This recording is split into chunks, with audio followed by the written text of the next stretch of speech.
فاضلی حضرت العالی معزز سامعین اکرام، چونکہ وقت کافی ہو چکا ہے اور آپ تمام حضرات علماء کرام اور اکابرین سے مختلف تصوف اور طریقت کے موضوعات پر شاید حاصل مستقل سماعت فرما چکے ہیں۔ صرف مختصر سے وقفے کے لیے اور ساری چیزیں جو کچھ عنوان کے تحت ہے اس کو چونکہ کافی تاخیر بھی ہو چکی ہے اور بہت ساری باتیں ہو چکی، اسی لیے صرف 5 سے 10 منٹ کے درمیان آپ کے درمیان آیت ہو کر اپنی گفتگو کو ختم کر دیں۔ کیونکہ دراصل تصوف اور طریقہ، تصوف نام لفظ جو ہے یہ حقیقتاً مجبور الاصل ہے۔ اس کو مجبور الاصل اس اصطلاح کو کہا جاتا ہے جس کے لیے اس کا کوئی اصل کے بارے میں علماء کا اس قدر اختلاف ہو کہ جس کے اوپر کسی علماء کی بڑی جماعت کا اتفاق نہ ہو، کیونکہ ساری چیزیں اس سے متعلق تصور، اس کا مصدر کیا ہے، اس کی معنی کیا ہے، ساری گفتگو میں گئے بغیر اس طرح ایک اصطلاح یہ کہی جاتی ہے کہ یہ صفا سب سے ہے، پہلا کہا جاتا ہے کہ سب سے بنا ہے، چونکہ صوفیاء کرام چاہے کوئی میدان ہو، ظاہر کا ہو، علم ظاہر کا ہو یا علم باطن کا ہو، وہ سب میں آگے کھڑے ہو کر کے تنہے تنہا مقابلہ کرتے ہیں، اسی لیے ان کو صوفی کہا جاتا ہے۔ مگر اشتقاق کے لفظ اور معنی کے اعتبار سے اس سے سب سے صوفی نہیں بن سکتا ہے، صفوی بنے گا۔ پھر اس کے بعد نے کہا کہ اہل صفہ سے منسلک ہے، کیونکہ اہل صفہ انہوں نے اپنی ساری زندگی اسلام اور دین کے لیے وقف کر دی تھی، تو اسی لیے ان کو بھی پھر صوفی کہا جاتا ہے۔ تو یہ معنی بھی نہیں ہوگے کیونکہ اس کا بھی اشتقاق جب وہ اگر صفہ سے صفی بن سکتا ہے، صفوی بن سکتا ہے، مگر صوفی نہیں۔ کہ جس طرح ابو ریحان البیرونی نے صوفی کی اصطلاح کو انہوں نے کہا ہے کہ یونان کی اصطلاح ہے، جس طرح یونان میں فلسفی ہے اسی طرح یونانی زبان میں صوفیہ کا مطلب وزڈم کا آتا ہے، صوفی کا مطلب وزڈم اور وائز کے مطلب میں آتا ہے، یعنی حکمت و دانائی۔ پھر صوفی حکیم و دانا یعنی وائز کے معنی میں استعمال ہوتا ہے۔ اگر جب لفظ صوف کے لفظ کو عربی میں ڈھالا گیا تو وہ تحریف کی شکل میں صوفی بن گیا، مگر اس بارے میں علامہ پیر کرم شاہ اظہری مطلب علیہ الرحمٰ نے اس کی اصطلاح میں فرمایا کہ یہ اصطلاح بھی بڑی نامعقول معلوم ہوتی ہے اس اعتبار سے چونکہ یونان سے جو ساری عربی کی جو فارسی سے جو چیزیں یونانی کتب کے عربی تراجم کا سلسلہ 3 صدی ہجری میں شروع ہوا اور لگ بھگ شروع ہوا اور اہل عرب کے ہاں صوفی کا لفظ اس سے کئی سال 100 سال پہلے موجود تھا۔ جو پہلے شخص، پہلے ذات گرامی جو صوفی کے لقب سے ملقب ہوئے ان کا نام نامی ابو القاسم الکوفی تھا، جن کی وفات 150 ہجری میں ہوئی۔ تو پتہ چلتا ہے ابو ریحان بیرونی کا جو کہنا ہے کہ یہ یونانی اصطلاح ہے، یونان سے لے کر کے صوفی کی اصطلاح بنائی گئی، یہ غلط ہے اس اعتبار سے کیونکہ جب یونان کی جو کتابیں عربی تراجم اور ساری تفاسیر ہونے لگی اس سے کئی 100 سال پہلے ہی صوفی کا لفظ اسلام اور اہل سلسلہ کے پاس موجود تھا۔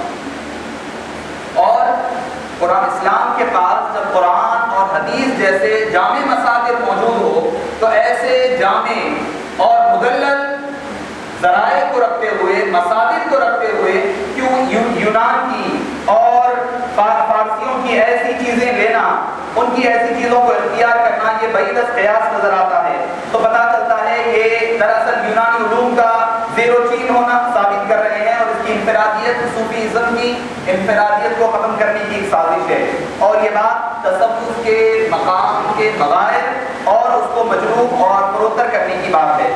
امام القشیری علیہ الرحمٰ نے تفسیر رسالہ القشیریہ میں اس ساری بحث کو جب بیان کر دیا کہ بعض نے کہا چلے ٹھیک ہے صوفیہ کرام جو ہے صوف جو کہتے ہیں لباس کو، کھدری والا جو لباس ہوتا ہے اس کے پہننے سے وہ صوفی بنائے گئے، تو ایسے کئی علماء نے، ایسے کئی صوفیہ، اصفیاء اور اتقیاء ملے گے جنہوں نے صوف کا لباس نہیں پہنا مگر وہ اپنے وقت کے بڑی جلیل القدر صوفی رہے اور ولی کامل رہے۔ تو پتہ چلتا ہے کہ یہ بھی جو توجیہ ہے چاہے وہ صف سے بنا ہوا ہو یا اہل صفا سے بنا ہوا ہو یا پھر یونان کی آئی ہوئی ہو یا لباس دم نہیں ہے جو اشتقاق کے اعتبار سے یہ اس بات پر فٹ اور معنی کے اعتبار سے صحیح نظر نہیں آتی۔ امام قشیری اس کے بعد فرماتے ہیں لا يشهد هذا الاسم اشتقاق من جهة العربية والقياس والظاهر انه لقب۔ فرمایا کہ یہ عربی زبان سے اس کا اشتقاق ظاہر نہیں ہوتا، ثابت نہیں ہوتا، بلکہ اس کے بعد فرمایا کہ صوفی کوئی لفظ سے کوئی عربی زبان سے نکالنے کی ضرورت نہیں ہے، صوفی از خود ایک لقب ہے جو اللہ کی ذات اور اس کی للہیت میں اور للہیت اور اخلاص میں پناہ ہو جاتا ہے، اس کا ایک لقب کا نام صوفی ہے، اسی کا معنی صوفی ہے۔ تو بتایا گیا صوفی کے کئی اشتقاقات بتائے گئے۔ پھر اس کے بعد امام علامہ ابن خلدون نے بھی اس بات کی اور اس جو وضاحت امام قشیری نے فرمائی اس کی تائید بھی فرمائی ہے اور توضیح یوں فرمائی کہ تصوف کا معنی عبادت پر ہمیشہ پابندی کرنا، اللہ کی جانب رحمتاً متوجہ ہونا، دین دنیا کی زیب و زینت کی طرف سے روگردانی کرنا، لذت مال اور جاہ کی طرف عام لوگ متوجہ ہوتے ہیں اس سے کنارہ کش ہو جانا۔ پھر اس کے بعد فرمایا کہ تصوف کی 5 قسمیں بنائی، 5 ضرورتیں بتائی کہ کن چیزوں پر تصوف لازم آتا ہے۔ پہلا فرمایا اولا جہل سے نجات اور معرفت کا حصول ہو، جہل سے نجات ہو، جہالت سے دوری ہو۔ تصوف کا مقصد اور مطلب یہی ہے کہ جہل سے دور ہو جائے اور معرفت خداوندی کا حصول ہو۔ مگر معاف فرمانا آج کل کے تصوف، دراصل آج کل جو تصوف بدنام ہوا ہے اس کے لیے ہمارے کئی صوفیاء کرام نام نہاد صوفی، حقیقی نہیں، نام نہاد جو صوفی لوگ ہیں ان لوگوں کی کارستانیوں کی وجہ سے تصوف اور یہ احسان اور سلوک کی تعلیم بدنام ہوئی ہے۔ جو لوگ زندگی ہوتا یہ ہے ہمارے پاس ابھی حالیہ اگر آپ موجودہ دور میں جو مجھے عنوان دیا گیا ہے تصوف کی ضرورت اور اس کی اہمیت، اس کا چیلنج کیا ہے موجودہ دور میں، عنوان تو بڑا طویل ہے اور بات بہت کافی لمبی ہو چکی۔ دیکھیے دراصل مسئلہ یہ ہوا ہے، پہلے علم ظاہر میں جب تک کمال کو نہ پہنچتے وہ ہمارے کاملین کو اٹھا کر کے دیکھیں، جس طرح الزام جو لگایا جاتا ہے موجودہ دور میں کہ اہل تصوف علم سے دور ہوتے ہیں، خدا کی عزت کی قسم کہ اہل تصوف میں جتنے علم والے نظر آئیں گے جو تصوف کے شہنشاہ بھی رہے اور پھر علم میں ان کا ثانی موجود نہیں رہا، حضور سیدنا غوث الاعظم کو اٹھا کر کے دیکھیں، حضرت خواجہ بندہ نواز کو اٹھا کر کے دیکھیں، خواجہ معین الدین چشتی اجمیری کو اٹھا کر کے دیکھیں، بہاؤالدین نقشبند کو اٹھا کر کے دیکھیں، شہاب الدین سہروردی کو اٹھا کر کے دیکھیں، حضرت امام مجدد الفسانی کو اٹھا کر کے دیکھیں، جو علم میں ان کا کوئی ثانی اور ہم پلہ نہیں تھا، پھر جب تصوف کی بات آئی تو وہ اپنے وقت کے شہنشاہ اور عظیم تصور کیے جاتے تھے اور مانے جاتے تھے۔ ان کا نہ علم میں کوئی ثانی تھا اس دور کا، نہ کوئی ان کے معرفت کا اور تصوف کا کوئی ثانی تھا۔ تو ہوتا یہ تھا کہ پہلے علم تصوف حاصل کرنے کے لیے علم ظاہری اور شریعت کا حصول لازم تھا، مگر ہمارے پاس آج کل یہ ہو گیا ہے کہ علم تصوف کی تو بات ہوتی ہے مگر علم ظاہر سے وہ نابلد ہے۔ جیسا کہ ہم اکثر سنا کرتے تھے، والد گرامی سے سنا کرتے کہ سما کی محفل چل رہی ہے، سما کا ماحول جمع ہوا ہے، سارے لوگ قوال صاحب قوالی شروع کیے، سما شروع ہوا، ادھر ہارمونی بجنے لگا، پیر صاحب بجنے آنے لگے، ابھی کچھ ہوا ہی نہیں، ابھی صرف ہارمونی چل رہی ہے، پیر صاحب کو لاٹیاں مار رہے ہیں۔ کچھ دیر تھوڑی آگے بڑھی، بڑھنے کے بعد بیچارہ پڑھنا شروع کیا۔ اب پیر صاحب کو کچھ نہیں پتا ہے، پیر صاحب بن گئے ہیں زبردستی کے۔ اب کہنے لگے میاں ذرا فارسی کلام سناؤ میاں، فارسی کلام سنا میاں۔ وہ بیچارہ بھی مرید تھا، آواز جو تھا سما پڑھنے والا تھا، انہیں بھی بیچارہ حضرت کا بڑا متقی تھا، ہلکے سے اٹھ کے آیا، کہا تم لوگ ذرا ہارمونی بجا کرو، میں حضرت کر جا کے ذرا آتا ہوں۔ حضرت کے آگے کام میں بولا حضرت جو میں سنا رہا ہوں وہ فارسی سنا رہا ہوں، جو سنا رہا ہوں وہ فارسی کلام ہے۔ کہہ رہے اچھا فارسی ہے، سبحان اللہ، بھیج لو نوٹوں کی بنڈل شروع کرو۔ تو یہ حال ہو گیا، علم سے دوری۔ پہلی چیز جو اصل جو وجہ بتائی گئی جہل سے نجات، مگر ہمارے پاس کے نام نہاد جو صوفیاء کرام ہے ان لوگوں کی وجہ سے علم تصوف اور احسان اور سلوک پر لوگوں کو انگلی اٹھانے کا موقع ملا، ورنہ علم کے اعتبار سے حضرت حضور سیدنا غوث الاعظم رضی اللہ عنہ وارضاہ جب آپ کی عمر مبارک 14 سے 15 سال کے مابین ہے، والدہ سے اجازت، علم ظاہری مکمل ہو گئے، تفسیر پڑھ لی، حدیث پڑھ لی، فقہ پڑھ لی، منطق پڑھ لی، سارے ظاہری علوم ہو گئے۔ کیا فرمایا کہ اب میں جاتا ہوں کہاں بغداد کے لیے۔ کیوں جاتے ہیں؟ تو کہا کہ میری علم کی زیادتی، علم کے حصول کے لیے اور صالحین کی زیارتیں اور ان سے سے اکتساب فیض کے لیے روانہ ہوتا ہوں تو پتہ چلا جب تک علم ظاہری مکمل حاصل نہ ہو آدمی علم تصوف کی الف با بھی نہیں جان سکتا. تو ہو یہ کیا ہمارے پاس خرابی یہی آئی کہ علم بالکل نہیں ہے, مسائل کچھ نہیں پتا. ایک ہم لوگ غالباً والد گرامی بھی تھے اور ڈاکٹر مصطفیٰ شریف صاحب بھی تھے, نارائن پیٹ گئے تھے, غالباً تقی بابا کا عرس شریف تھا.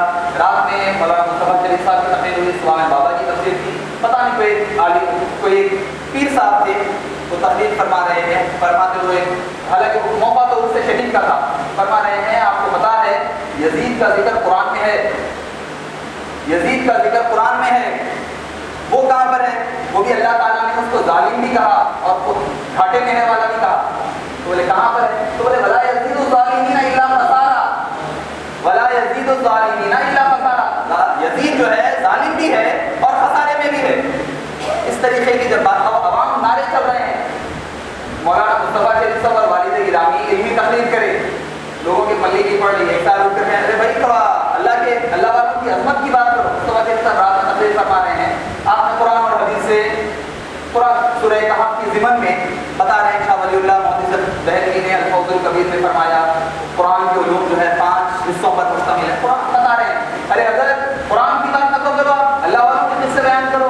ارے وہ تمہید باندھ رہے تھے, کہہ رہے تھے بھائی قرآن 5 علوم پر ہے, اس کا 1/5 4 حصہ جو ہے اللہ والوں کے ذکر پر. ارے ہم کو قرآن معلوم ہے, قرآن کی بات نہیں کرنا, ارے اللہ والوں کا ذکر کرو. تو یہ ہو گیا. دوسرے دن جب یہ کہہ رہے ہیں یزید کا ذکر قرآن میں, اللہ نے اس کو ظالم بھی کہا, گھاٹے والا بھی کہا, اب وہ نعرے لگ رہے ہیں عوام بھی جاہل پیر بھی جاہل. اب جب پیر ایسا جاہل ہوگا تو ان کے مریدین کا کیا عالم ہوگا؟ تو پہلی جو شرط ہے تصوف اور طریقت کی وہ ہے جہل سے نجات. پہلے علم ظاہری حاصل ہو, اس کے بعد پھر آگے بڑھے. پھر دوسرا فرمایا تہذیب و تزکیہ نفس یعنی مہذب بنانا, تزکیہ صاف صفائی. جیسا کہ آپ ابھی مولانا بدی الدین صاحب کو سماعت فرما رہے تھے کہ اولاد کی تربیت کے بارے میں بھی یہی آتا ہے کہ تم ان کو تربیت دو, تعلیم کے ساتھ ساتھ تہذیب کا لفظ آتا ہے کہ ان کو مہذب بنانا. پھر تیسری چیز فرمایا تزکیہ قلب اور تجلیہ روح یعنی روح کو جلا دینا اور اسے انوار الہیہ سے منور کرنا. اب آج کل کوئی پیر کے پاس الا ماشاءاللہ یہ چیزیں نہیں ملتی. پیر مریدی کیا ہے؟ پہلے تو مرید کے جیب پر نظر, وہ کتنا نذرانہ دے رہا ہے, کتنا میرا ہاتھ چوم رہا ہے, پیر چوم رہا, ہاتھ چما تو میرا مرید, ہاتھ میں چما, ارے وہاں بھی ہو گیا ہی نہیں, میرا ہاتھ میں چما نہیں. اس قدر جہالت کی یہ انتہا ہو گئی. تو اسی لیے تصوف اور طریقت اور احسان اور پیر اور اللہ والے بدنام ہوئے ان لوگوں کی وجہ سے. آج کے دور کی یہ خرابیاں ہیں. آج کے دور میں, حالانکہ پہلے کے دور میں اگر آپ اٹھا کر کے دیکھیں تو کوئی ولی نے اپنی جانب سے نہیں کہا کہ میں ولی ہوں, میرا احترام کرو, میرا ادب کرو, کسی نے نہیں کہا. وہ تو عاجزی اور انکساری کے مینارہ نور تھے, وہ عاجزی اور انکساری کے سرچشمہ تھے. مگر بعد کے لوگوں نے ان چیزوں میں خرابیاں لا لی. پھر چوتھی چیز جو بتائی خالق سے خلوص و اخلاص اور دنیا وما فیہا سے بے رغبتی, دنیا وما فیہا سے, دنیا سے دوری اختیار کرنا. مگر آج سب نے زیادہ دنیا میں ڈوبے ہوئے, دنیا کی سارے مالو متا, بڑے بڑے بینک بیلنسز ان کے پاس, بڑی بڑی وقت کی جائیدادوں پر قبضے کیے ہوئے, لوٹ مار چل رہی. کیا مل گیا ہے اوپر والوں سے, بس بائی چانس بن گئے, سجادہ نشین بن گئے, خلیفہ بن گئے, چل رہا ہے معاملہ. جبکہ تصوف کی بنیاد یہی ہے کہ لوگوں کو دنیا اور وما فیہا سے دور کیا, چیزوں سے دور رکھے, خود بھی دور رہے اور دوسروں کو بھی دور رکھا جائے. پھر پانچویں چیز فرمایا مخلوق کی خدمت. یہ اصل تصوف کی جان ہے. احسان اور سلوک کی جو جان ہے وہ ہے مخلوق خداوند قدوس کی خدمت کرنا. اور سلوک کیا ہے؟ سلوک اور احسان دونوں چیزیں کیا ہے؟ سلوک اور احسان بولنے کا نام نہیں ہے, عمل کرنے کا نام ہے, چلنے کا نام. سلوک راستہ کہتے ہیں, میتھڈ جس کو کہتے ہیں, وے جس کو کہتے ہیں, اس کا نام سلوک ہے. اور احسان کیا ہے؟ حدیث پاک میں خود آیا, حدیث بخاری ہے, حضرت عمر بن خطاب رضی اللہ عنہ روایت فرماتے ہیں, پوچھا من احسان یا رسول اللہ, احسان کیا ہے؟ فرمایا ان تعبد اللہ کأنک تراہ, کہ ایسی عبادت کرو کہ تم اللہ کو دیکھ رہے. تو مطلب کیا ہوا؟ اس میں بھی عبادت آ گئی. احسان کی منزل کو پانا ہے تو عبادت کرنا ہے. تو سلوک کیا ہے؟ عمل کرنے کا نام ہے. احسان کیا ہے؟ عبادت کا نام ہے. مگر ہمارے پاس بولا جا رہا ہے سلوک اور احسان, مگر عمل دور دور تک نہیں ہے. تو پانچویں چیز وہ فرمائی کہ مخلوق کی خدمت کرنا. مخلوق کی خدمت شیخ سعدی علیہ الرحمہ کا ایک شعر ہے جس میں وہ فرماتے ہیں طریقت بجز خدمت خلق نیست بتسبیح و سجادہ و دلق نیست. فرمایا کہ طریقت تو صرف خدمت خلق کا نام ہے. خدمت خلق لوگوں کی مخلوق کی خدمت کرنے کا نام طریقت اور تصوف ہے. سوائے خدمت خلق کے طریقت کی کوئی حقیقت نہیں ہے. تسبیح جائے نماز اور دلق جس کو کہتے ہیں یعنی گرڑی یہ سب تصوف نہیں ہے. یہ چیزوں کا نام تصوف نہیں. کتنے اولیاء کرام ہیں جنہوں نے نہ کبھی چیلا کشی کی نہ کبھی وہ اپنے آپ کو مخصوص لباس پہنے مگر وہ اپنے وقت کے قطب غوث کی مرتبت اور مقام پر رہتے تھے. تو پتہ چلا تصوف میں اور دکھاوا بھی نہیں ہے. جو جتنا بڑا صوفی اور جتنا بڑا بزرگ ہوتا ہے وہ اتنا بڑا عاجزی اور انکساری کا لبادہ اوڑھا ہوا رہے. ایسا نہیں کہ آپ کو کچھ ملا نہیں کچھ نہیں ہوتا ہے اندر مگر باہری طور پر وہ حال چال ہے بس وہ شور شرابہ وہ نمود و نمائش ہے کہ بس آپ سمجھ نہیں سکتے. ایک ابھی حالیہ کی ابھی موجودہ دور کی بات ہے. میرے یہاں پر ساتھی والے تو نہیں ہے میاں صاحب کے ایک مقام پر نام لینا مقصود ہے ایک جگہ پر گئے جہاں ملاقات کے لیے وہاں پر گئے تو ایک آدمی تھا درگاہ میں ہم درگاہ پہ حاضری بھی دیے. بڑے وقت کے بڑے اپنے جو برداشت وقت کے بڑے بزرگ گزرے ہیں.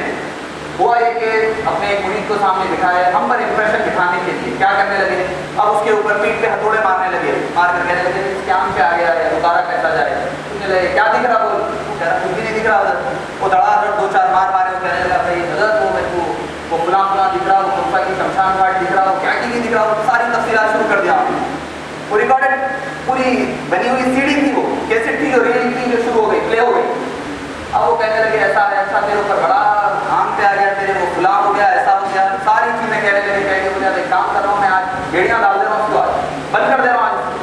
ٹھیک ہے چلو پیٹ پہ دو چار تکڑے مارے. حضرت کو حضرت اس کے بیڑیاں ڈال دو وہ جو آئی ہے آنکھ پہ اس کو شمشان گھاٹ میں اس کو جلا دو. چلو تیرا جلا دیا پورا آدھے گھنٹے تک تماشا ہوا ہم دیکھتے رہے. پورا تماشا ہو گیا بعد ادھر کا ادھر غائب ہو گیا. چلو ہو گیا بیٹا تو جاؤ تمہارا ضرورت نہیں ہے میرے پاس آنے کی بھی. ہو گیا ہو جانے کے بعد ہم بھی آ گئے. دو چار دن کے بعد ایک اور ایک ساتھی جو ہے ہمارے حمد میاں تھے جو باہر تشریف لے گئے اللہ ان کو اچھے سے اچھا روزگار عطا فرمائے. وہ اتفاق سے وہ صاحب کے ذریعے وہ صاحب تک پھر گئے. پھر کیا کہنے لگے ہمیں صاحب میں ایک بزرگ کے پاس جا کر آیا میرے کو تھوڑا گھر کے حالات وغیرہ پریشان ہوں میں اس لیے میں ان کے پاس پڑھانا چاہتا ہوں. تو بولے کس کر گئے تھے پوچھا تو نہیں وہ فلاں مقام پہ گیا تھا فلاں صاحب. اچھا کیا ہوا. تو بولے نہیں میں نے دیکھا ہوں ایک آدمی بیٹھا ہوا تھا. تو بولے اچھا وہ تھوڑا سا میں تھوڑا پستاخت کا آدمی تھا کالے رنگ کا داڑھی مچھی کچھ نہیں تھی. ہاں کوئی نہیں تھی ایک آدمی تھا. تو کیا بولے حضرت میں بولوں کیا آپ بولے تو بولے میں بولوں کیا. تو بولے بولوں. تو بولے اس کے اوپر ایک آنکھ پہ تھا حضرت اس کو بیڑیاں ڈال کے وہ فلاں شمشان گھاٹ میں منگل ہاٹ کی شمشان گھاٹ میں جلا کے اس کو بند دیے اور بند دیے. آپ کو کیسا معلوم. اگلا ایک ہفتہ پہلے میرے سامنے بھی تماشا ہوا. وہی بیراٹ ہے وہی بیماری ہے وہی مرض ہے ہر ایک کے سامنے وہی کیسے ٹریٹ ہو رہی. تو اس طریقے سے لوگوں کو انگلی اٹھانے کا یہ موقع فراہم کیا گیا. اس طریقے کے جو نام نہاد لوگ ہیں ان لوگوں نے آج کے تصوف کو نہ صرف برباد کیا بدنام کیا اور لوگوں کو گمراہ کرنے کا یہ باعث بھی بنے. کیسے ایسے کئی اللہ والے ہیں جن کے ہم نے سنا ہے کچھ کو تو دیکھا بھی ہے کہ ایسے تھے جن کے وہ مراتب تھے کہ حضرت پیر طریقت ابو البرکات سے خلیل اللہ شاہ نقشبندی علیہ الرحمۃ والرضوان کے بارے میں ایک واقعہ جو بابا جان سے بھی سنا تھا اور حضرت ابو الفدا علیہ الرحمۃ سے بھی میں نے جو سماعت کیا تھا. آپ کے گوشت گزار لوگوں کے بڑے بڑے علماء کرام تشریف فرما ہیں جن میں حضرت ابو الوفا علیہ الرحمۃ ہے جس میں مولانا تشریف فرما ہے جن میں منیر الدین خطیب صاحب موجود ہے. بڑے بڑے اپنے وقت کے علماء چوٹی کے علماء بیٹھے ہوئے ہیں. مجلس بیٹھی ہوئی ہے. زجاجہ کی ترجمے کا کام ہو رہا ہے. دوران ترجمہ ایک مقام پر ترجمہ رک گیا. کیا بات پر بحث کیا تھی کہ اشہد ان لا الہ الا اللہ جب کہا جائے تو انگلی اٹھائی جائے یا نہ اٹھائی جائے. اس پر بحث ہو رہی ہے. علماء کی مجلس ہے. بڑے بڑے اللہ والے بیٹھے ہوئے ہیں. حضرت پیر ابو البرکات علیہ الرحمۃ بھی تشریف فرما ہے. فرمایا کہ انگلی اٹھائی جائے یا نہ اٹھائی جائے. کیا مقام اور مرتبہ دیکھیں آپ اللہ والے کیسے گزرے ہیں وہ کیسے تھے. کوئی علماء کا دو طبقات درمیان ایک میں کہا ہے انگلی اٹھائی جائے دوسرے کہہ رہے تھے نہ اٹھائی جائے. اس میں بحث چل رہی ہے. ساری بحث حضرت خاموش بیٹھ کر حضرت بات زیادہ نہیں کرتے تھے. حضرت کسی کو کچھ نہیں کرتے خاموش رہتے تھے. ساری بحث ہونے لگی. ہونے کے بعد حضرت نے فرمایا کہ لوگ اپنی نظر اٹھا کر پلٹ کر ساری حاضرین مجلس کو فرمایا کہ حضور فرماتے ہیں میری اٹھا لینا بہتر ہے. اتنا ہی کہا بس اتنا ہی کہنا تھا جو اپنے وقت